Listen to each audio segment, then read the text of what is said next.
مسئولین شارواله کابل میگویند از یک ماه به این سو به علت سردی هوا حدود 30 فرد معتاد کشته شدند.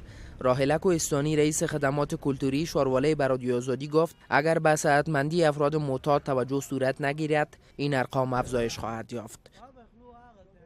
در همین مورد برخی معتادین به رادیو آزادی گفتند که در موسم زمستان آنان به مشکلات جدی روبرو هستند و اگر به مشکلاتشان رسیدگی صورت نگیرد منجر به مرگشان خواهد شد. مریض میشن دیگه بیکس هستن، مریض هم شدن دیگه خیر خدایش میفهمه دیگه کلام کسی نیست که بیا غم از او بخوره او را به دکتر بره چی اونا تا وقتی که بود دولت کمکشه دیگه وارد نان میخورن 3 سال زنده میمونه با میمونه. هر روز میگم دیگه هر روز که ما از خونه میریم اینجا که مواد خود بگیریم برای مصرف 2 نفر 3 نفر مرده جنایی ها میکشه از زیر. ما خود ما شاهد هستیم که 8 نفر دیروز در نمیجا مردن. پلیس ها همینا رو در چیزا رنجر بار زد بردشان.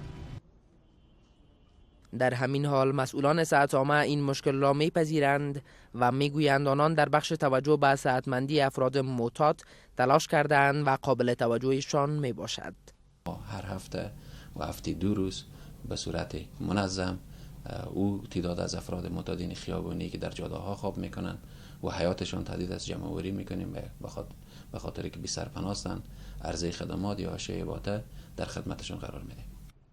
این در حال است که در کنار کابل افراد مصاب به مواد مخدر در ولایات افغانستان روزافزون می باشد و با مشکلات مشابه روبرو می شوند. خلیل سلطانی، رادیو آزادی، کابل.